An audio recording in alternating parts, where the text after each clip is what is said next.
I am honored to be the president of Essex Heritage, supporting Andy and a wonderful team with our vision of showing off all the great resources in Essex County.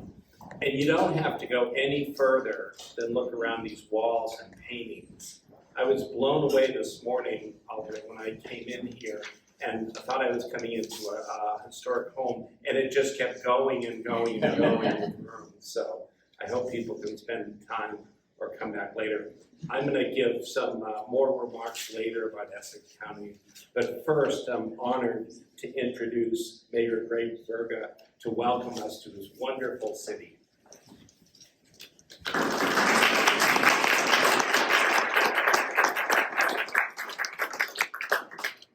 That's not Better. Sorry, I think I can speak loudly. Can you hear me in the back? Did you say what or yes? Okay, good. Well, first of all, thank you all.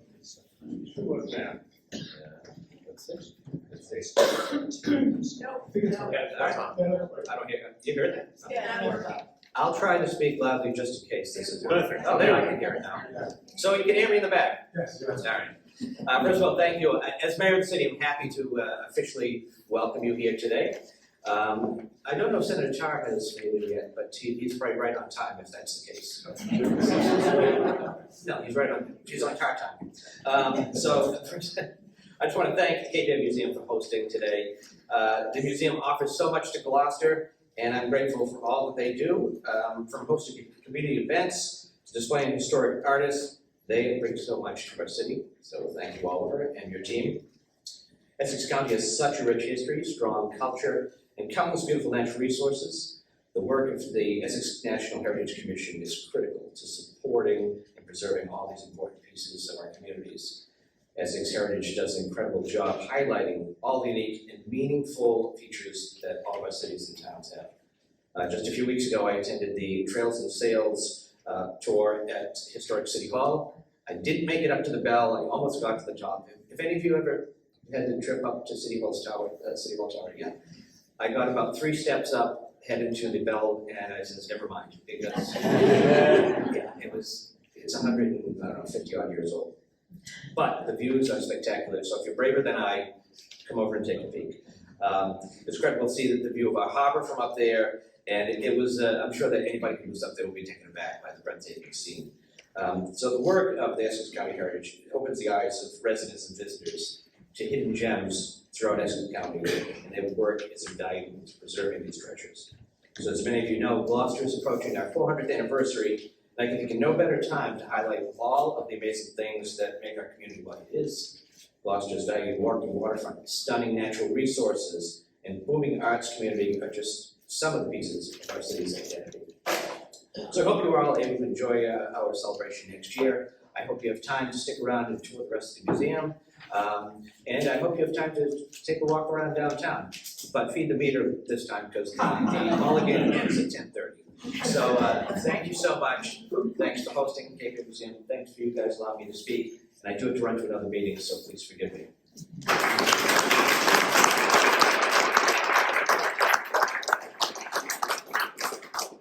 Thank you so much, Mayor Verga. I know you need the revenue, so I actually didn't put money in the meter this morning, so I'll pay my ticket. It's now my honor to introduce Oliver Barker, the Executive Director of the Cape Ann Museum. Thank you so much, Oliver, for having us to your wonderful place. We'd love to give us Thank you. Thank you.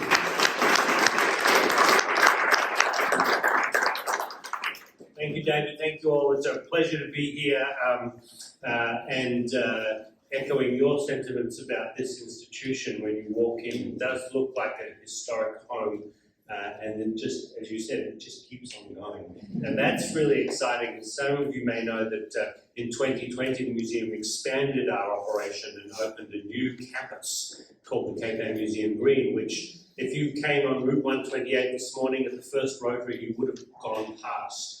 We're still working on signage. It's a bit of a challenge, But what we have there is a 4-acre campus with 2 historic homes, well, actually 3 historic structures. One of them is a privy dating back to 1740.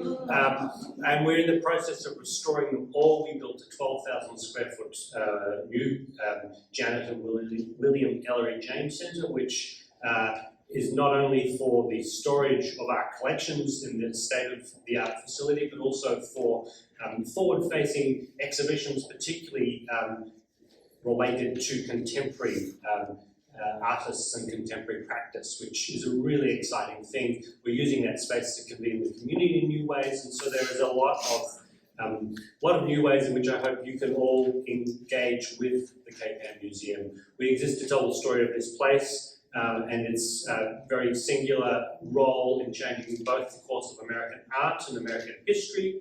And to that end, if you haven't already, I just want to draw your attention to this little leaflet here. It provides a brief summary of what's happening over the next 3 months. Lots of great programs and ways to engage with us. And speaking about this place and thinking about the broader area of Essex County, I wanted to also highlight this exhibition, which is a very small show. It's called Window on the Marsh. The Cape Ann Museum is well known for its wonderful collection of over 40 paintings by Gloucester's native son, Fitzhenry Lane. And if you go into that gallery today, you'll see 2 of Lane's paintings alongside 4 photographs by Martha Hale Harvey, an Annisquam photographer at the turn of the 20th century, and 2 wonderful paintings on loan by Martin Johnson Heed. Why that's important, it's a wonderful juxtaposition of 3 artists' work who were all working in response to the Great March. And so I have a bias, of course, because it's a museum presentation, but it's a really beautiful way. It could be a wonderful way to end your visit to the Cape Ann Museum today, just to pop in and take a look.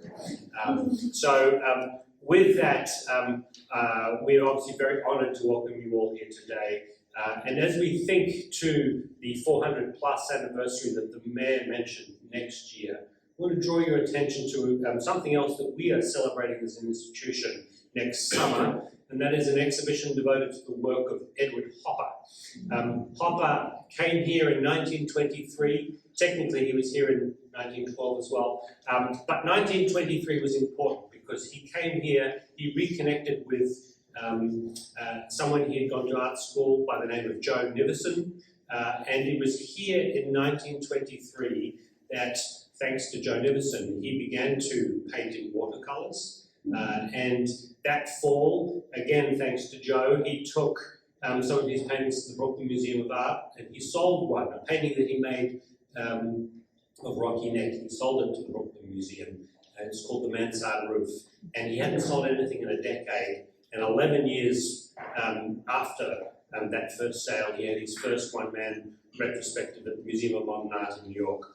So our exhibition is going to bring 65 of their works here. We're partnering with the Whitney Museum of American Art, and it will be a very exciting presentation. We have Dr. Elliot Davis, a former colleague from the Museum of Fine Arts Boston and now former director of the Norton Museum in Palm Beach, who is our guest curator. And so it's my big plug next year, in addition to obviously joining this city and celebrating the 400 plus anniversary.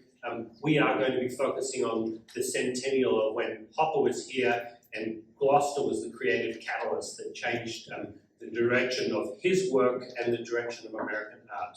So I put that invitation out there to you all. We're opening the show on July the 22nd. That is when Hopper will be turning 141. There will be birthday cake. And we'd love to see you all there. So with that, I'm going to hand it back to David. Thank you, and I hope that you'll avail yourself of this institution as your resource, and we'll see you here frequently between now and next summer. Thank you.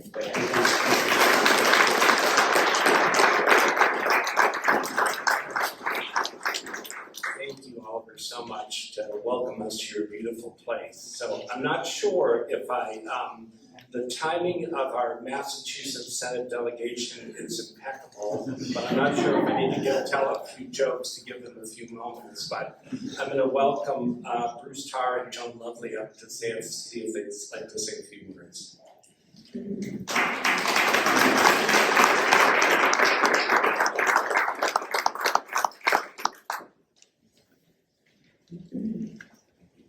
This would be the time to. Thank you. Apologies that we are late. We are coming from two separate destinations. Mine was for the hot breakfast this morning in Salem. And Senator Tari, I think you can explain where you're coming from, but we happen to see each other right out front. I just want to say it's an honor to be here this morning. Thank you to Annie, to your team, your board of directors, your volunteers, and everyone across the Essex National Heritage area. Celebrating 25 years is really wonderful. I couldn't be more proud to support this organization and everything that you do, especially the Future Leaders Program that I'm fortunate to get a earmark in the budget every year to give and support that in our youth, so that they can gain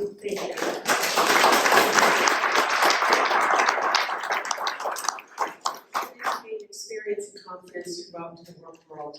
And again, just thank you to everything that you do. This is just such a tremendous organization. We have so many treasures across Massachusetts, especially Eastern Massachusetts, that we're here to celebrate. So thank you very much, and I invite up my wonderful colleagues in return.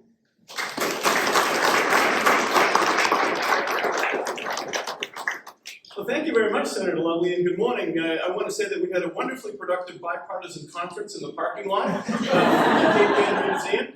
We accomplished a lot, and hopefully you'll be reading about that in the papers over the next few days. While Senator Lovely was at a breakfast in Salem, I was experiencing the time-honored Cape Ann tradition of being stuck at the Cut Bridge. So I had a little bit of time to reflect on my thoughts there.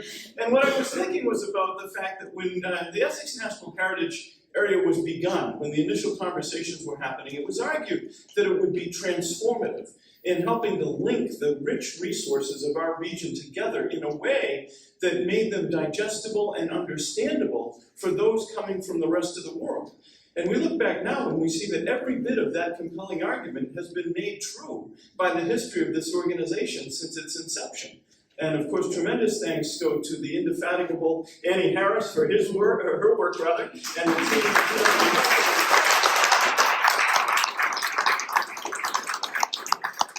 Along the way, that in Essex County, you knew that three things were going to happen every day: that the sun was going to rise, the sun was going to set, and you were going to get a call from Annie Harris looking for money. And it was quite successful. And I think that Joan and I can speak on behalf of our colleagues to say that we've been really honored to receive those calls and to be partnered with this organization. Senator Lovely mentioned the Future Leaders Program, which is an incredible program that is one of the newer programs. We've also had the opportunity to work together on scenic byways, which are particularly important to link the North Shore and to let people know that these are corridors of wonderment for people to be able to drive along and not just drive past, but experience the resources that are along the way. So it's been a wonderful partnership, and we look forward to it continuing. Joan and I were plotting that out in the parking lot. But I just want to say thank you to not only the organization, but for everyone who has been a partner with the organization, bringing forward their particular resources so that they could be integrated into this mosaic that we are so proud of in our region. I do know that we have some congressional representation here, so I want to say thanks to Kelly and to Congressman Moulton, and also to Senators Markey and Warren for their support. It's good to see my old friend Mayor Donna Holliday here. It's truly one of the great resources of Essex County. It's great to see you. And I just want to conclude by saying a thanks to Cape Ann Museum for being host today, because Cape Ann Museum has been experiencing what I call a remarkable renaissance of being newly awakened to the potential of what it can offer to the community, and not only folks that are visiting the community, but folks that are from the community.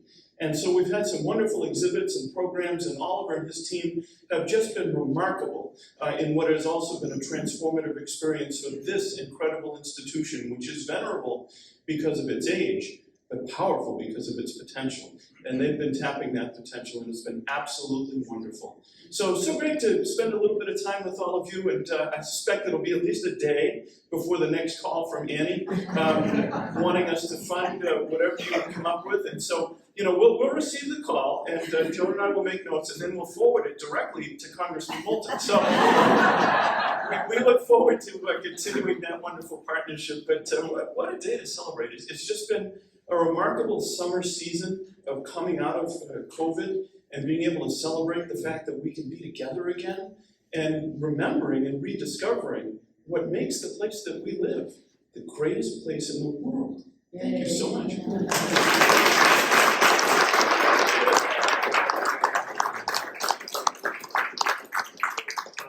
I'm supposed to introduce Andy now, but that's gonna be hard to top, so we'll get right to it. It's an honor to introduce Andy Harris, the CEO and Director of Essex Heritage, and to see her vision come to fruition in Essex County.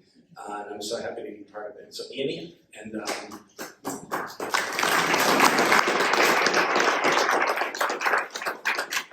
don't know, guys, I'm gonna get a very swell head, but anyway. Is this working? You think it's working? Okay. I'll just be really quick and then just want to give my greeting here and thank you all for coming. It is so nice to see people after this long COVID winter that we've had. And I want to particularly thank Cape Ann Museum for hosting us again. And I love Oliver's promotion of all the stuff that's happening here, because that's what we're all about. We're all about trying to get out the great word of what is here, the wonderful resources. And I've already making notes about I have to come back to the Hopper Show. And again, the museum will be open after the meeting. You're really welcome to visit the museum, and they're not giving out parking tickets until 10:30, so you have a lot of time. I want to recognize a few other people in the audience. I know that Liam Horstman from the office of Senator Markey was planning to come, but I don't think he was able to make it, but I really thank his efforts for trying to come. Kelly Bovio of Congressman Seth Moulton's office, I believe, is here. Thank you so much for coming. We work very closely with the Congressman's office. It's very important for the funding and for the projects we do that we have a very good relationship with his office. They're very key to the heritage area. John Shields, who's with the office of Senator Diane Zaglio, I think is here. Hi, John. Thanks so much.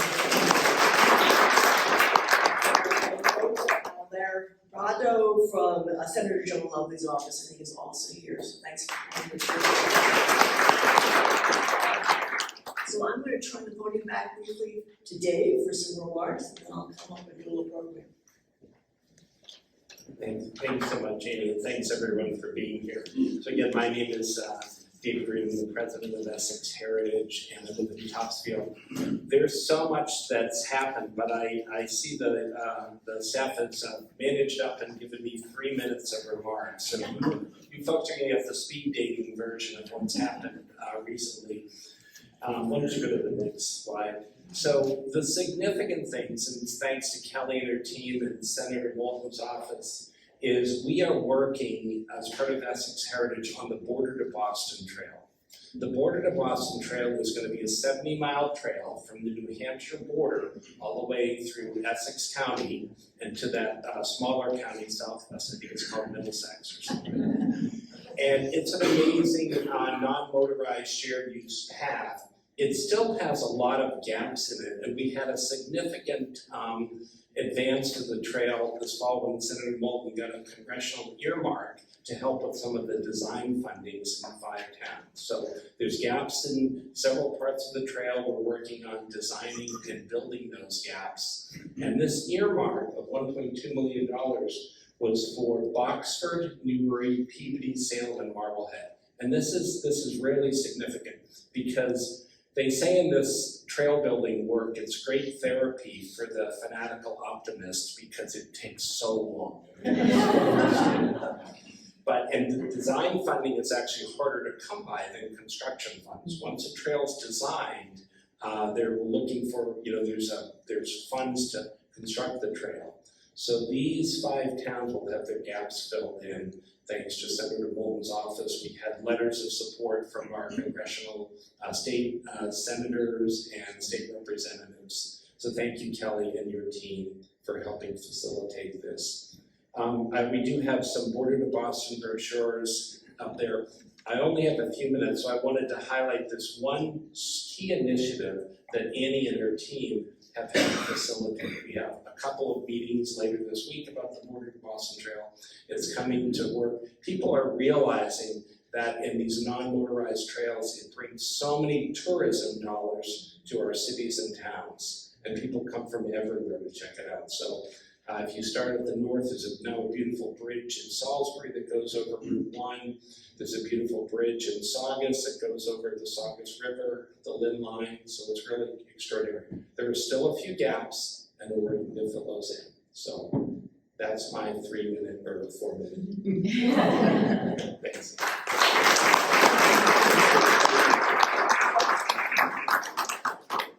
We also do have to approve the minutes from our prior meeting, so you're on the honor system if you read the minutes or not. I read them, they're very good, so do you have a motion to approve the minutes? Okay. Second, third, thank you. All in favor? For that. Okay, now we're also going to vote in some new commissioners. So on behalf of the Essex Heritage, it's my pleasure to vote in the following slate of individuals for a 3-year commissioner term. Dorothy Ansick, Executive Director of the Lowell Boat Shop. Is Dorothy here? I'm here, but I'm not the executive director. I do want to make that. You just got a promotion. We do that. I'll bring it to Brown, don't worry about it. Michael DeCoster. Right. Are you the Executive Director? I am the executive. As of this morning.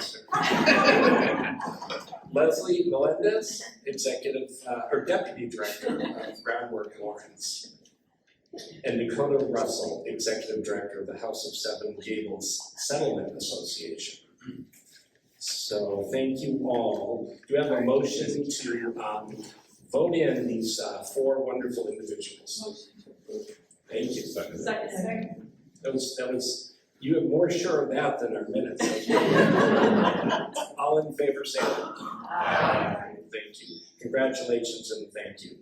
All right, we're going to turn the program back to Amy, and I'll be around later if anyone wants to chat.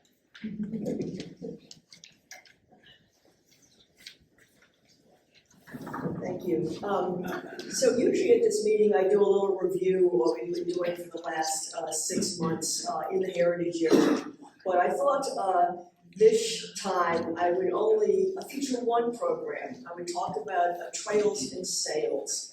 It is kind of our longest program, perhaps the most distinctive one that we do, but maybe not always be understood of why we do it. So this year was the 21st year of doing trails and sails, and it started in 2002. And the purpose of it really has a twofold purpose. One is to make it as easy as possible for residents in this region to engage, visit, experience all of the rich resources that we have. It's free. There's no excuse not to get out of your car and stop driving past these places and try to go and visit. So that was purpose number one, was really to get people to go these places that they always meant to visit, but they never quite had the time. And with that idea, when you get into these places, you start to really appreciate, and we hope that you become engaged and you value them and hopefully join them and help take care of them. And the second purpose is really to work with all of these wonderful sites and organizations and directors and educators in ways that they can help to promote what they have and reach a larger audience. And so we've been doing this, as I said, for 10 years. We started in 2002, and the first year we had 56 sites that participated. We had 108 events, because sites oftentimes will repeat an event or do 2 or 3 events.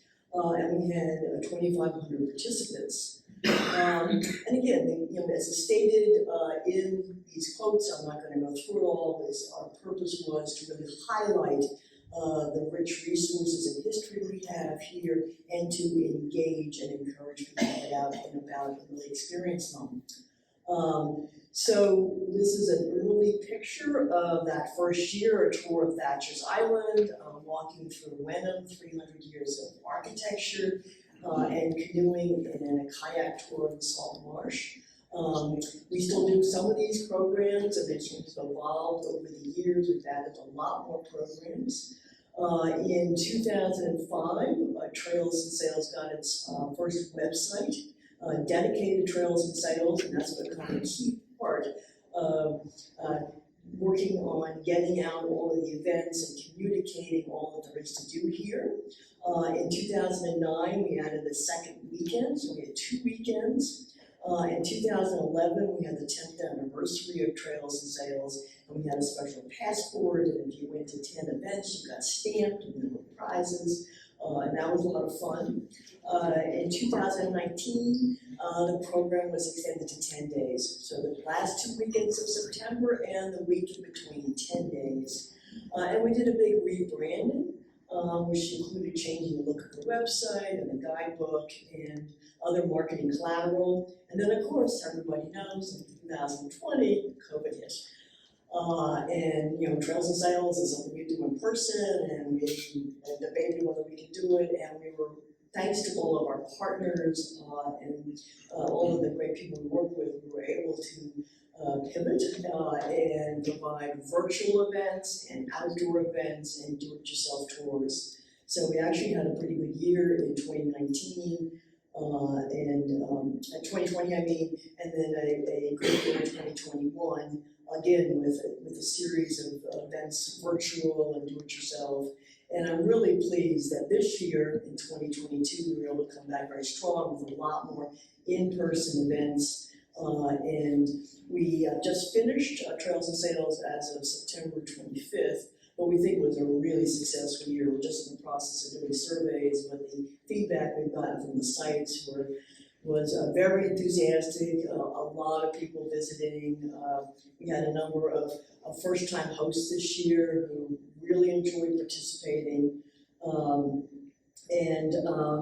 I go through that, a little bit of a summary then on, again, on the numbers. First year, 2,500 participants, 10th year, 5,000 participants, 20th year, about 7,000 participants. So it's been growing nicely. We really appreciate that a number of people now expect it and look for it. We're getting people in July asking for where the booklet is, asking when the website's going to be up. In the first year, we had 108 events. The 10th year, we had 200 events. By the 20th year, we had 270, and this year we had 291 events. Again, some of these are repeats. They're given events given more than once. And some is my site has done more than one event. But you know, as I said, one of the big purposes is, again, to connect and figure out ways for people in this region to connect and appreciate what's here, but also it's to support our partners and get them more visibility. And so we have a few quotes here from some of our great partners.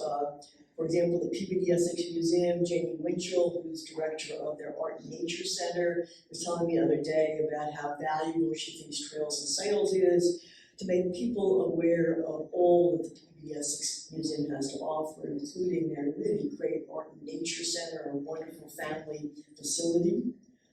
Thomas Green, who is a tribal council member of the Massachusetts tribe of the Ponkapaw, participated this year, and he held a very engaging event involving community sustainability.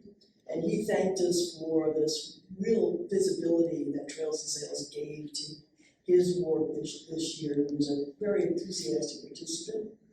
Trustees of reservations were really major partners this year.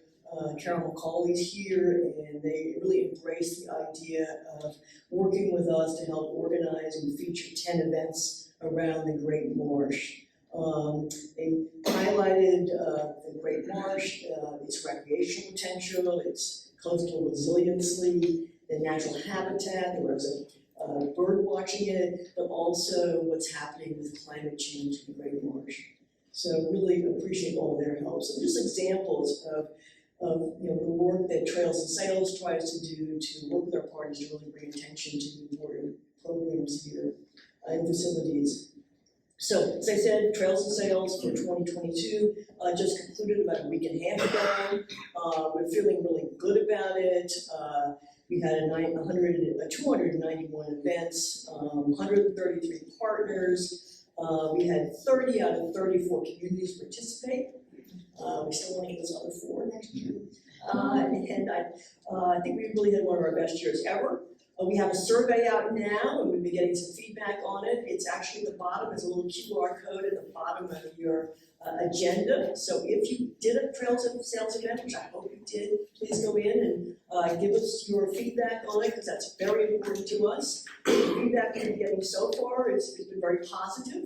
93% of the people said that they felt that programs like Trails and Sales were very important to this region. 100% of those that have responded said that they would strongly recommend Trails and Sales to a friend, and 100% also said that they strongly agree that Trails and Sales meets the goals to connect people to the assets of this region.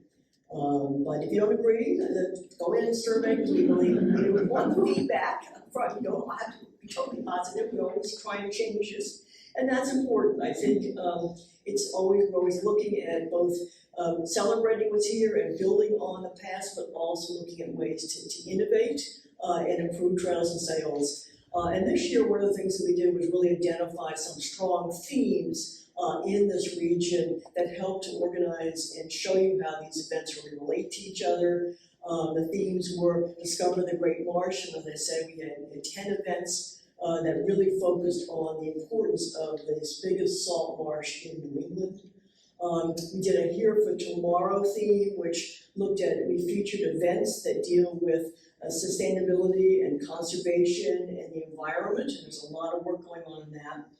We did great outdoors events that highlighted all there is to do outside, and particularly featured the Border to Boston Trail. We had rides led by David Reed and also by our trustee Joe Geller. I think they were well attended.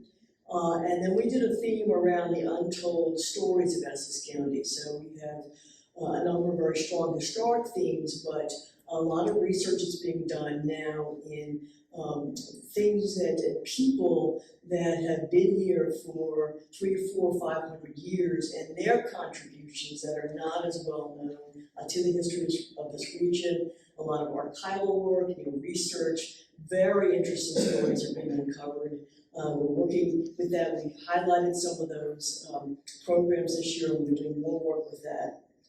So we think, again, this was a great year. We really thank all of you for participating, for attending, for opening up your sites. We couldn't do it without you. We're just organizing. You put all these things on.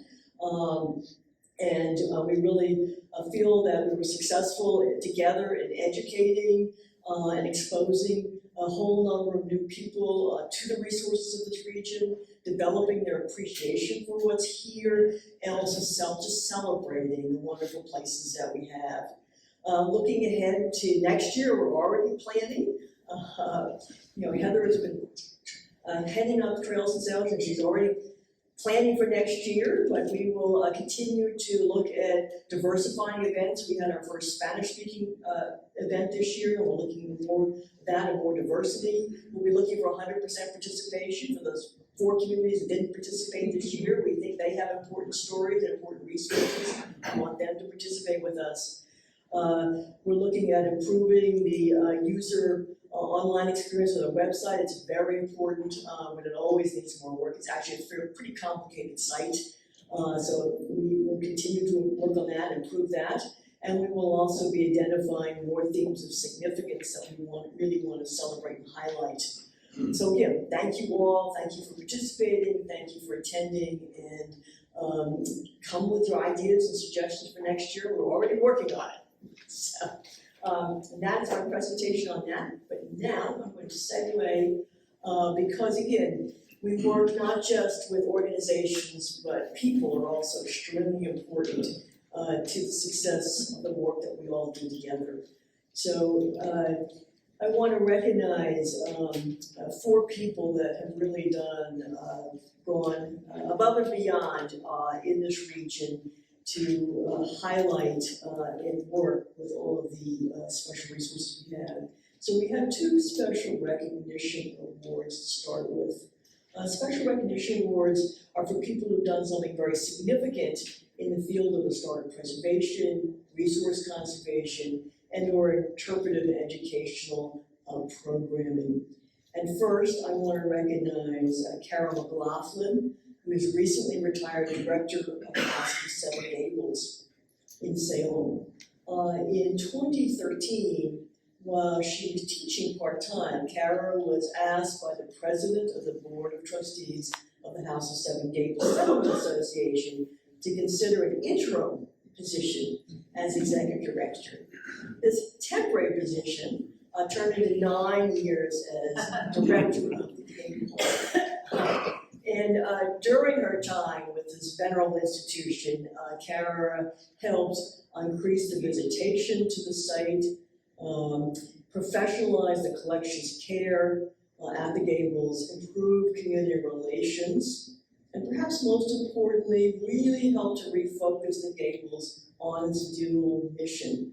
If you don't know this, the Gables was formed, and it's called the House of Seven Gables Settlement Association. It was formed to use the historic house and the tourism dollars that came through the house to support settlement mission work for immigrant families coming to the United States. And this is what was envisioned by its founder, Carolyn Emerton, in 1910. And this priority in how to assist immigrants that are still coming to this region, still coming to Salem, is something that Kara really put a lot of time and attention to. She developed English as a second language classes that are held at the Gables. There's an annual naturalization oath ceremony that's held there, and many other programs really targeted towards our new immigrants, mostly from the Caribbean these days. When COVID hit, and then Kara was thrown a whole bunch of more other issues, as you all know. The attendance had to be drastically cut, which curtailed the largest source of annual revenue to the historic site and to the Settlement Association. But under her guidance, the organization persevered and has overcome many of the pandemic challenges to emerge a stronger organization today. So Kara retired from the House of Seven Gables in June, leaving it much stronger, shaped by her leadership. We are very honored to present this Special Recognition Award to Kara in recognition for her significant work she did to preserve and enhance this National Historic Landmark, one of the jewels of the Essex National Heritage Area. So Kara, I know you're here.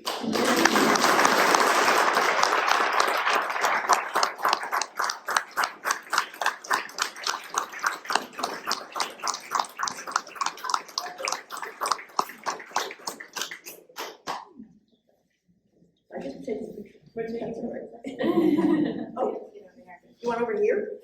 And can I just point out this picture here, Caribbean Connections, which is a summer enrichment program, was done in partnership with the Essex National Heritage. So.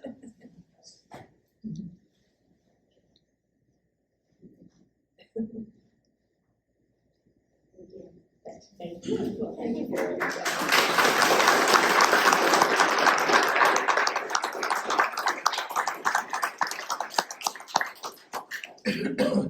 Next, I want to call out John Mayer, who's recently retired director of the Amesbury Carriage Museum. John became executive director of Amesbury Carriage Museum in 2015. Prior to this, John was at the Maine Historical Society, and he brought with him to Amesbury great energy and excitement in producing exhibits and managing collections and interpreting the content for the public. John has been a whirlwind of activity from the start.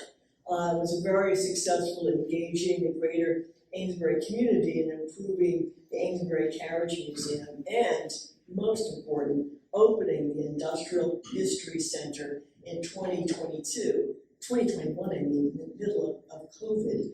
He said he raised $1 million to open the center. It is a remarkable achievement.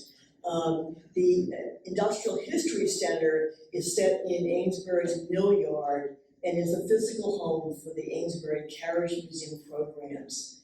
The center focuses on serving families and schools in the community, as well as featuring a variety of exhibits focused on Amesbury industrial history, which is an important theme within the Essex National Heritage Area, this industrial history of Merrimack Valley. Through his commitment to furthering the history of Amesbury and its people, John has achieved a remarkable legacy during his time at the Carriage Museum, and he's been an enthusiastic and passionate leader, and we're really pleased to honor him this morning. John, I know you were here.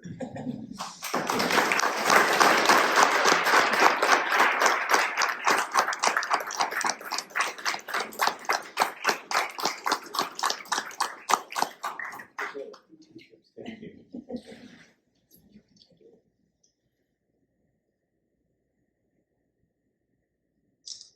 And I don't know, I should have asked her, do you want to say a few words? I didn't. I am completely honored by this. The remarks, the program, Essex National Heritage totally lines up with my interests when I was in Amesbury, connecting people to place. So being recognized by my colleagues and my peers just is incredibly meaningful. So I'm very grateful for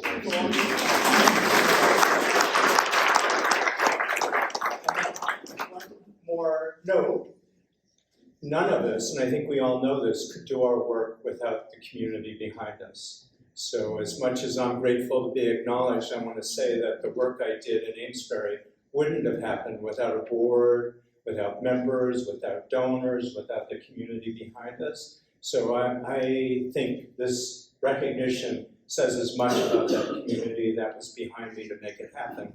And I'm joined by Tom Pendergast, who's the vice president of the board. I don't think Tom really realized what was going to happen when I was hired. And I can tell you the stories about some of the things that we've done together, but Tom is a great example of how important community is for the work we all do. And Annie, thank you for the recognition. Essex Heritage is a wonderful thing, and I'm proud to be a commissioner and proud to still be supporting it. Well, thank you for all that you've done.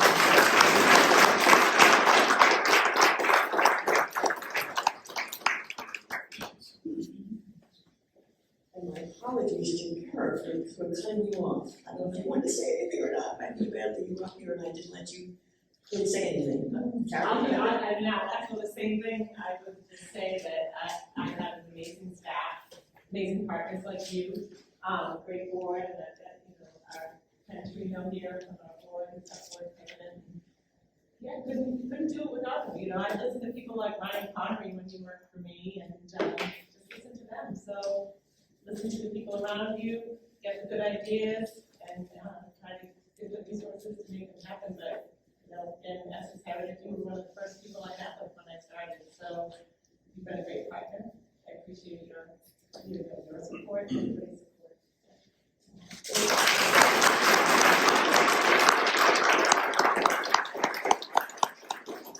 Well, thank you, but it's also, I think for both of you, it was your ability to inspire people and bring people together, and the energy and your excitement and dedication that really helps gather people together so that they can work together. So it is a group effort, but also it needs leadership. So thank you both. And now I want to mention two Pioneer Partnership Awards.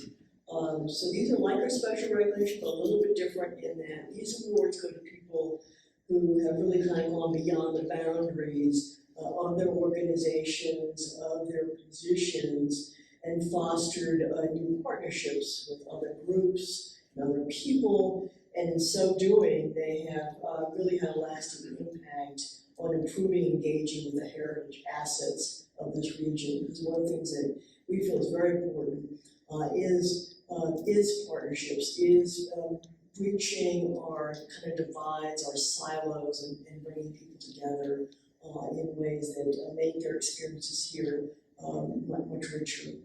So I would like to first of all say that we're very happy to announce an award for Beth White, who is a teacher in the Salem Public Schools. She has participated in Essex Heritage's Park for Every Classroom program, but really taken it and run with it to the nth degree. She's all about community engagement and has worked tirelessly with her students and their families to connect them with the greater Salem community through a number of very creative projects. I'm only going to give you two examples here. Before the pandemic, Beth worked with her 8th grade class at Salt and Salt School in Salem and multiple partners to bring youth voice to the innovative outdoor museum known as Punta Urban Art Museum in the Point neighborhood of Salem. This remarkable open-air museum features 75 large-scale murals by local and world-renowned artists. Beth had her students tour the museum, arrange for them to interview some of the mural artists, and provide opportunities for the youth to interact with a panel of professionals involved in the local art scene. The 8th graders also teamed up with kindergarten buddies, and using images of the murals, they got reactions to the artwork from the young kindergartners and used this to inform their projects. As a culminating activity, the 8th grade students created interactive guides to the artwork and published a bilingual book which provides a kid's eye view of this open air museum. The project proved to be a very powerful community engagement tool for the students and their parents. But then COVID hit. And so the second project I want to mention is one called This Is My Salem, a digital scavenger hunt. So when the pandemic hit, but then restrictions started to be eased a little bit last year, Beth wanted to find a way to reestablish connections between her families and the students and the greater Salem community after everybody had been isolated for so long with COVID. So she worked with the Salem Education Foundation and over 60 organizations in Salem, and she created a digital scavenger hunt using QR codes and pre-recorded videos. The sites in organizations in Salem invited students and their families to come and explore. And 400 students and their families spent more than a month visiting, exploring these places in Salem. And many of the sites have kept these videos and QR codes going as a great way to engage more Salem residents. So again, Beth's commitment to creating innovative, collaborative, space-based connection really exemplifies the pioneer and partnership spirit, and she's very deserving of support. And Beth, I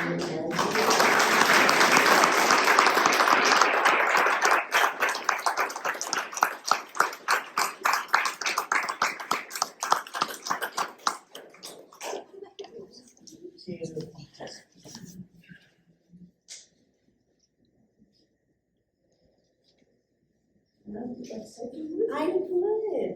It's very rare that a little teacher like me has the chance to explore the great big world that we have afforded to us. And I'd have to say that it is Essex Heritage and the Parts for Every Classroom that made me the exciting teacher to bring the wealth of information and the partners such as my Salem Education Foundation grantor and the Punta Museum here in Salem with the North Shore Community Development Coalition. We had so many partners, we had so many miles to cover, but just getting kids out in the world is huge, and it makes me so excited to be a teacher again. Thank you.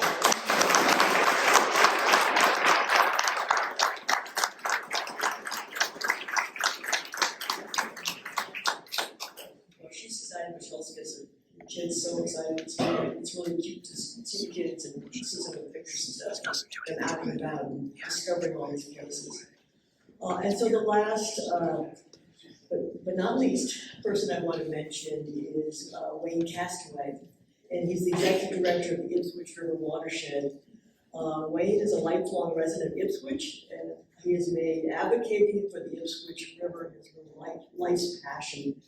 The Ipswich River, I think as many of you probably know, has been named one of the most endangered rivers in the country. And yet it supplies drinking water to 350,000 people in 14 communities in Essex County. Wayne has fought long and hard to educate the public and bring about positive change to the policies that threaten the river's future.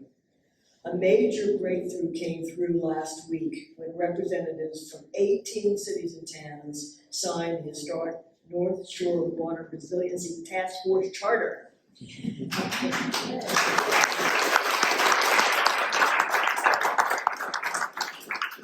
Included in this charter are the cities of Salem and Beverly, who have a system of reservoirs that have given them access to more plentiful supply of water than the other communities. And so the fact that they signed on is really remarkable. By signing this charter now, and by agreeing to work together, the 18 communities and their local representatives will strive to make all the communities of the North Shore partners in water management and conservation with a regional view to it rather than community by community. It's really a monumental accomplishment due in no small part to Wayne's efforts, and he was quoted recently as saying that he has worked 45 years on this issue. That's an amazing amount of time and effort. I thought I was oldster doing what I do here, I'm obviously a newbie compared to that. For all his efforts and recent success in preserving the value of the natural resource, particularly the Ipswich River, in the Essex National Heritage Area, we're honored to present Wayne Castaway with the Pioneer Partnership Award. Wayne.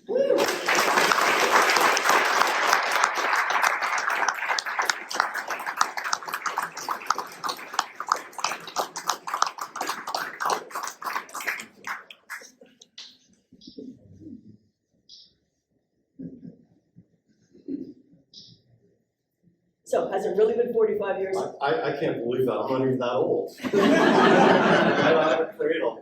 I'm truly honored for this. As Annie said, last week was truly momentous, but as my predecessor said today, it really is a partnership effort. We couldn't have done it without everybody else. All these towns to come together finally after years and years is just really amazing. I want to single out Senator Tarr, he's still here. When we went to him several years ago to see if he would help pull this region together, he first laughed, but then he dug in his heels and basically led the charge here, and thank you so much for that. Also Senator Lovely and the entire legislative delegation, they're the ones that really made this happen, and then all the cities and towns, just really can't thank them enough. And again, as Annie said, the river is the lifeblood of the region, and with climate change and all the additional demands, we really need to do something to ensure our future. So thank you, I'm honored. And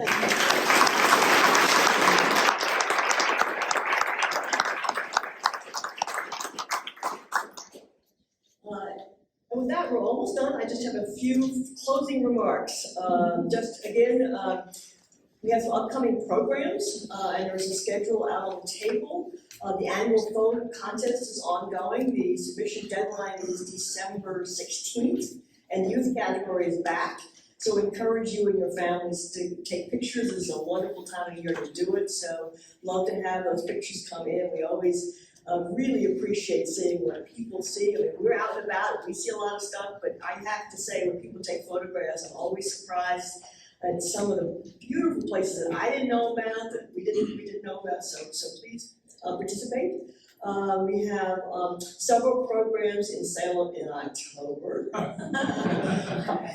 including eerie stories on Salem Sound, which are true ghost stories on our boat, Namcake, and we also have a witch hunt film and walking tours. So if you have visitors that come from out of town that want to come to Salem, I'm not saying I recommend it, but if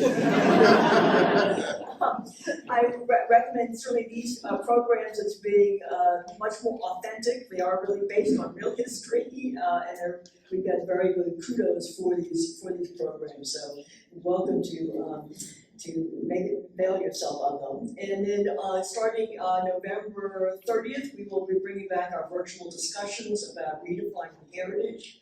The first one starting with the Dominican Faces Doll project that we've been doing with the National Park Service. And so with that, this concludes our program. You have match forms out of the table. So I think most of you remember that we get a certain amount of federal funds, but every dollar we get of federal funds must be matched, and we can match that with your time. Your time as volunteers, your time attending the meetings is very important to us. And so please record that you were here and give us, so we can count your time for part of our match. And again, if you participate in Trails and Sales, please take the survey, and there is a little QR code at the bottom of the agenda. And that's really it. Thank you again so much. It's wonderful to see you all. I love to see people in person, and thank you for coming. And don't forget, you can tour the museum, and the parking tickets aren't starting until 10:30.